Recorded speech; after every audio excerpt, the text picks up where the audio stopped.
মানুষের জীবনে অনেক সময় সৌভাগ্য আসে, তবে কর্মফলে সেই সৌভাগ্য উপভোগ করতে পারেন না।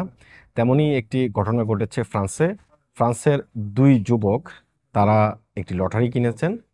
যেই লটারিতে তাদের সৌভাগ্যের দুয়ারও খুলেছে। তারা ৫ লাখ ইউরো জিতেছেন। কিন্তু ভাগ্যক্রমে তারা সেই লটারির বিজয়ী হিসেবে দাবি করতে পারছেন না। কারণ তারা যে লটারি কিনেছেন তা একটি চুরির ব্যাংক কার্ড দিয়ে এই লটারি কিনেছেন। এই লটারিতে ৫ লাখ ইউরো আ জিতেছেন তারা। যা বাংলা অঙ্কে যদি টাকায় বলি তাহলে প্রায় ৬.৫ কোটি টাকা তারা এই লটারি বিজয়ী হয়েছেন। অবশ্য এত বড় পুরস্কার জিতে গেলেও ওই ২ ব্যক্তি কিন্তু তারা দাবি করতে পারছেন না যে তারা এই লটারিটি জিতেছেন। কারণ তারা একটি ব্যাংক কার্ড চুরি করে তারা লটারি কিনেছিলেন। পুরস্কার দাবি করতে হলে ওই ২ ব্যক্তিকে প্রকাশ্যে আসতে হবে। আর সামনে এলে চুরির ঘটনায় তারা বা চুরির দায়ে তারা গ্রেপ্তারের আশঙ্কা করছেন। চুরি হওয়া কার্ডের মালিক ডেভিডই লটারি বিজয়ী ওই ২ ব্যক্তিকে তার সঙ্গে পুরস্কার ভাগাভাগি করে নেওয়ার প্রস্তাব দিয়েছেন। পুরস্কারের অর্থ ভাগাভাগির পাশাপাশি ওয়ালেটও ফেরত চেয়েছেন তিনি। অর্থাৎ যেই কার্ডটি দিয়ে লটারি কেনা হয়েছে সেই কার্ডের মালিক ডেভিড তিনি ওই ২ ব্যক্তিকে প্রস্তাব দিয়েছেন যে পুরস্কার যা পাওয়া হয়েছে তা যেন এই ৩ জনের মধ্যে ভাগাভাগি হয়। পাশাপাশি যে ওয়ালেটটি চুরি করা হয়েছিল সেই ওয়ালেটটিও তিনি ফেরত চেয়েছেন। ২ চোর তার প্রস্তাবে বিবেচনায় নিয়েছেন কিনা তা এখনো জানা যায়নি।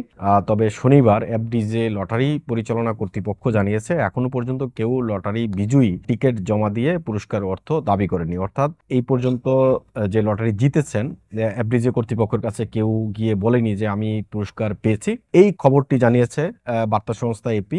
তারা এই প্রতিবেদনটি প্রকাশ করেছে। চুরি করা কার্ডে টিকিট কিনে লটারি জয়। অর্থাৎ চুরি করা কার্ডে টিকিট কিনেছেন, টিকিট কিনে তারা লটারি জিতেছেন। কিন্তু ৫ লাখ ইউরো বাংলা টাকায় প্রায় ৬.৫ কোটি টাকা। এই টাকাটা জেতার পরও তারা দাবি করতে পারছেন না যে তারা এই লটারিটা জিতেছেন। কারণ তাদের বিরুদ্ধে গ্রেপ্তার হওয়ার আশঙ্কা রয়েছে, যেহেতু তারা চুরি করেছেন কার্ডটা। সেজন্য তারা সামনেও আসছেন না। এই কার্ডের যিনি মালিক ডেভিড তিনি প্রস্তাব দিয়েছেন যে এটা লটারির যে বিজয়ী যে টাকাটা অর্থাৎ ৫ লাখ ইউরো ভাগাভাগি করার জন্য, এবং তিনি প্রস্তাব দিয়েছেন যে তার যে ওয়ালেটটি নিয়ে গেছে সেই ওয়ালেটটিও যেন ফেরত দিয়ে যায়।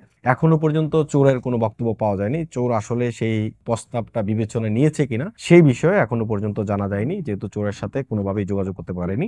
এজন্য শুরুতে বলছিলাম সৌভাগ্য মানুষের জীবনে আসে, অনেক সময় কর্মফলের কারণে সেই সৌভাগ্য মানুষ উপভোগ করতে পারে না। এমআইবি সংবাদ ও সংবাদ সংশ্লিষ্ট অনুষ্ঠান দেখতে ভিজিট করুন www.mibtelevision.tv ও facebook.com/mibtelevision.tv এবং সাবস্ক্রাইব করুন youtube.com/mibtelevision এ। এমআইবি টেলিভিশন, সত্য খবর, সঠিক খবর।